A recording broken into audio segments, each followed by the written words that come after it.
मेरे लिए ये गर्व का मौका है, गौरव का मौका है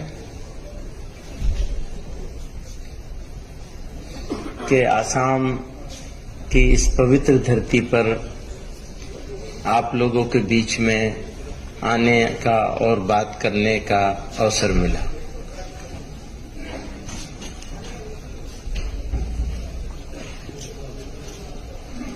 अगर हम यूनाइटेड आसाम की बात करें, पूरा आसाम जिसमें नॉर्थ ईस्ट की सारी स्टेट शामिल हैं, तो यहाँ के बसने और रहने वाले लोग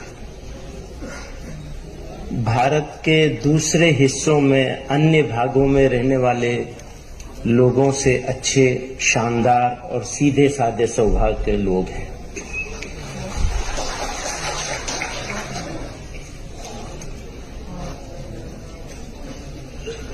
फिर हम अगर आसाम की पर्टिकुलर आसाम की अहम लोगों की बात करें तो वो भी निहायत शानदार लोग हैं। सैकड़ों साल से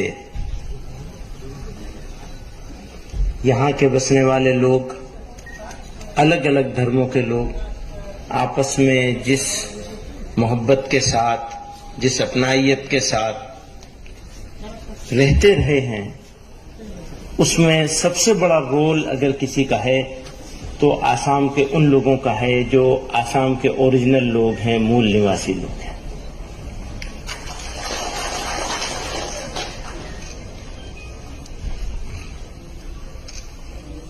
बीच में बहुत सारी बातें होती हैं,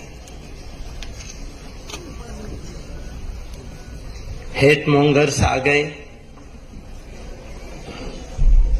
उनका अपना छोटा सा फायदा उठाना है। वो जो स्पेस उनको नहीं मिलता था वो स्पेस मिलने लगा, ये चिंता की बात है। पहले यहाँ के लोग नफरत को जगह नहीं देते थे, अब नफरत को जगह मिलने लगी है।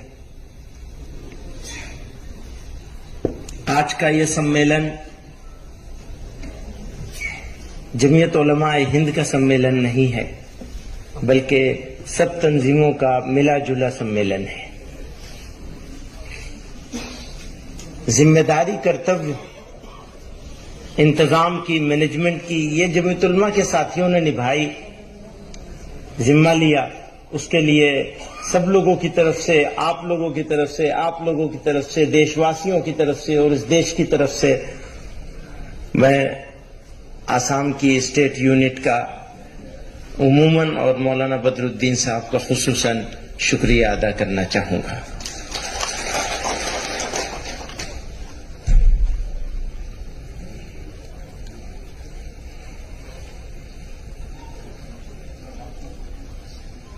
इकबाल ने कहा था, बुझी, ये भी इकबाल ने कहा था सारे जहां से अच्छा।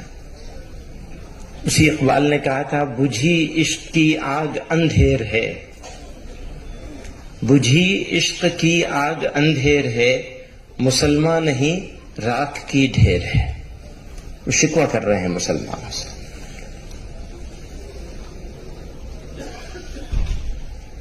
लड़ाई के बहुत सारे तरीके हैं, लेकिन हर एक तरीके पर अमल होगा और कामयाबी से अमल होगा तभी जब हम अपनी सोसाइटी को, समाज को ठीक जगह पर ले आएंगे। एक मिसाली सोसाइटी नबी अलैहिस्सलातु वस्सलाम ने अपने तर्ज अमल से, अपने पैगाम से, अपने तरीके से, अपनी सुन्नत से, अल्लाह ताला के हुक्म से बनाने के लिए हमको जिम्मेदार करार दिया है। और यह भी डिक्लेयर किया है कि जब तुम इस जिम्मेदारी से रूगर्दानी करोगे, हटोगे, तो तुम्हारे साथ ये होगा, ये होगा, ये होगा, ये होगा और ये भी होगा। साफ साफ कहा है।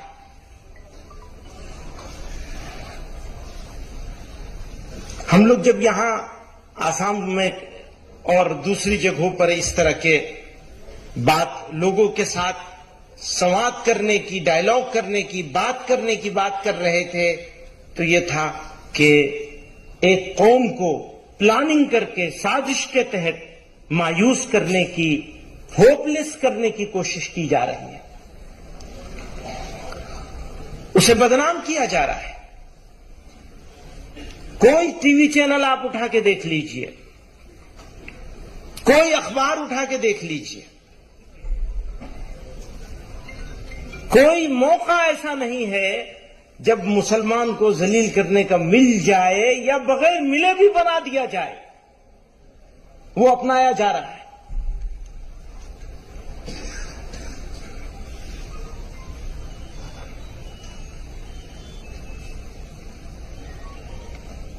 पूछते हैं अपनी ही बस्ती में हमसे, अपनी ही बस्ती में हमसे, अपनी ही बस्ती के लोग, अपनी ही बस्ती में हमसे। और असम वालों ने तो इसको बहुत डील किया है, बहुत झेला है। अपनी ही बस्ती में हमसे, अपनी ही बस्ती के लोग पूछते हैं कौन सी बस्ती के हो, क्या नाम है। ये है, ऐसा बना दिया गया। तो ये हुआ कि करना चाहिए कुछ काम, हाथ पे हाथ धरे नहीं बैठे रहना चाहिए। इंसाफ और शांति, पीस और जस्टिस, ये दोनों एक दूसरे के साथ मिले हुए हैं। अगर जस्टिस नहीं होगा तो पीस कैसे होगी, और पीस नहीं रहेगी तो जस्टिस कैसे होगा।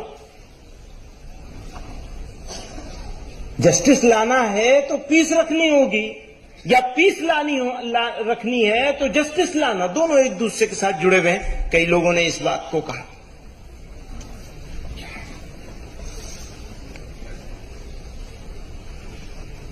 तो वो यही बात थी, लोगों के बीच में जाएंगे, लोगों को कहेंगे हां, एक दिल में ईमान हो और उसी दिल में डर हो या मायूसी हो, ये कभी नहीं हो सकता। ईमान और बुज़दिली एक जगह जमा नहीं हो सकते, ईमान और मायूसी एक जगह जमा नहीं हो सकते। कुर्बानी देने के लिए तैयार होना पड़ेगा, मर्जी के खिलाफ काम करने पड़ेंगे। मर्जी तो यह कि आराम है, बस आराम से बैठे। नहीं, आप आराम से नहीं बैठ सकते। आप खैर उम्मत हैं, आपको खड़े होना है, आपको इंसाफ के लिए बात करनी है, आपको शांति की बात करनी है और शांति स्थापित करने के लिए चेष्टा करनी है। कहते हैं शांति की बात तो वही करता है जो कमजोर होता है, जस्टिस भी वही मांगता है जो कमजोर होता है। तो ये जो आज का ये पैगाम है, ये कमजोरी की निशानी है। यही कहा जाता है। कौन करता है शांति की बात? जो दुर्बल होता है, कमजोर होता है। कौन करता है जस्टिस की बात? जस्टिस लेने की, जस्टिस की जरूरत किसे है? उसे ये जो दुर्बल है। तो क्या ये कमजोरी है जो हम यहां आज मौजूद हैं? नहीं, ये हमारी ताकत है। इस ताकत का एहसास कीजिए इस मुल्क के लिए। इसी गली की है खाक से। मौलाना बदरुद्दीन साहब ने मुझे शायरी पर लगा दिया, इतने सारे शेर सुना दिए, मैं क्या करूं। इसी गली की है खाक से, यही खाक अपनी मिलाएंगे। न बुलाए आपके आए हैं, न निकाले आपके जाएंगे।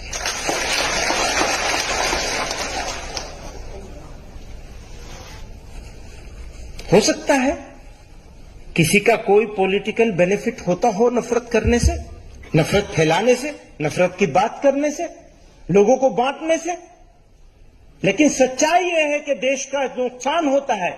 आज मणिपुर में क्या हो रहा है?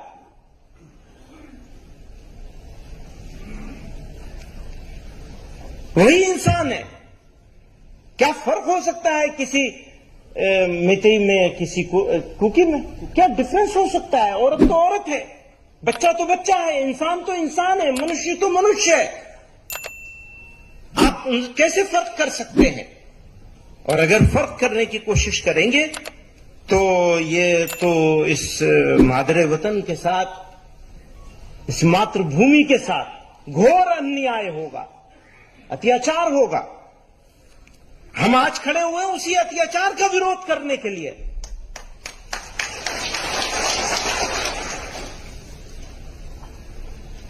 जो होना है हो जाएगा, थोड़ी तकलीफें रसन, फिर थोड़ी सी तकलीफेदार, उसके बाद है दोस्तों आराम ही आराम है। डरना क्या है?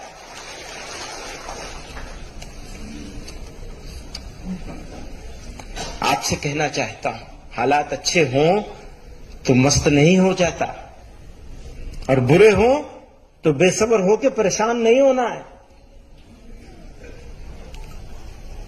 दोनों हालात आएंगे आपके सामने। अल्लाह ताला ने कुरान में इरशाद फरमाया, वलनब्लुवन्नकुम बिशैइन मिनल खौफि वल जू'i व नक्सिम मिनल अमवालि वल अनफुसि वत थमरात। ये होगा तुम्हारा इम्तिहान।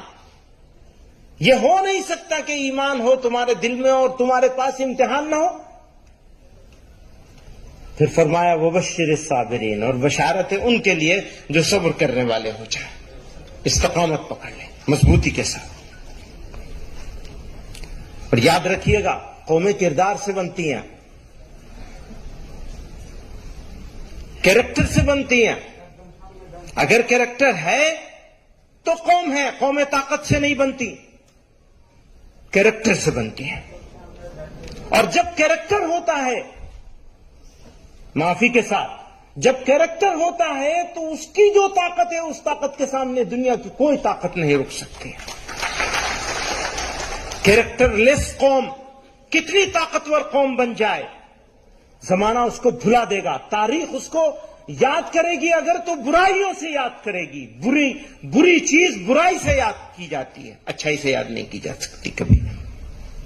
और हम अपने खालिक की तरफ देखिए, मखलूक की तरफ मत देखिए। मददगार अगर कोई होगा तो तुम्हारा खालिक है। खुदगर्जी और नफ्सा नफ्सी से बचना है। ये जो खुदगर्जी है ना, सेल्फिश हो जाना, बहुत बीमारी फैल गई है जमाने में। आपको परवरदिगार ने आपके लिए नहीं, दूसरों के लिए पैदा किया है। अगर ईमान है तो ईमान के तकाजों में से बड़ा तकाजा है कि आप अपनी तकलीफ उठाएंगे, दूसरों के काम आएंगे। गैर मुस्लिमों के साथ आपका ताल्लुक, मौलाना बदरुद्दीन साहब कह रहे थे कि हमें अलग अलग, यानी हम अलग अलग हो गए। इसकी सजा किसको मिलेगी? उसको मिलेगी जिसकी बड़ी जिम्मेदारी है। बड़ी जिम्मेदारी किसकी है? हमारी है ना, आपकी है ना। पहली जिम्मेदारी हमारी और आपकी है कि आउटरीच करें, डायलॉग करें, बातचीत करें। उनके साथ एक एसोसिएशन होना चाहिए वतनी बुनियाद पर। हमारी जमीन एक है, मुल्क एक है, हमारी जबान भाषा एक है, हमारा ताल्लुकात है, हमारी इज्जत और जिल्लत एक दूसरे के साथ वाबस्ता है। अभी बहुत ही खूबसूरत बात हमारे पीर तनवीर हाशमी साहब ने फरमाई चंद्रयान के हवाले से। वो मिशन कामयाब होगा ठीक से तो हमारे लिए भी इज्जत की बात होगी, फख्र की बात होगी। हमारा मुल्क है, हमारा वतन है। लेकिन चांद पे पहुंच जाएंगे, जमीन पे लोगों को, गरीब लोगों को, कमजोरों को रगड़ेंगे, औरतों की इज्जतें नहीं बचाएंगे, बच्चों की मासूमियत तार तार होगी, तो कैसे हम गौरव कर सकेंगे? घोर अन्याय होता रहेगा और हम खामोश बैठे रहेंगे।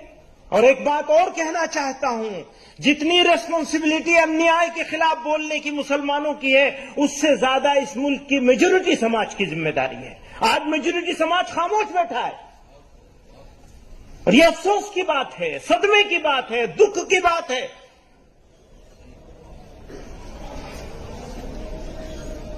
अगर कुर्बानी की जरूरत है, मेरे कुछ मिसालें हैं, वो कुछ ही हैं, इसलिए कि अपॉर्चुनिटी नहीं है। अगर अपॉर्चुनिटी है तो हमारा खून इस धरती के लिए अगर पड़ेगा तो हमारे लिए वो प्राइड का मोमेंट होगा, फख्र की बात होगी, गौरव की बात। और यह इसलिए होगा कि मैं मुसलमान हूं, मेरे अल्लाह ने मुझे हुक्म दिया है, मेरे कुरान ने मुझे हुक्म दिया है, मेरे नबी ने मुझे हुक्म दिया कि अपने वतन की हिफाजत के लिए जान दे दोगे तो तुम शहीद कहलाओगे। बुजुर्गों और दोस्तों, जो शिकायत मौलाना बदरुद्दीन साहब को थी वक्त की और सब लोगों की थी, वही मुझे भी है।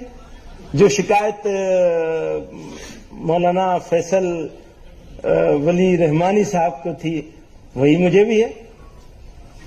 बहुत कुछ बात करना चाहते हैं, लेकिन सबकी भलाई करिए।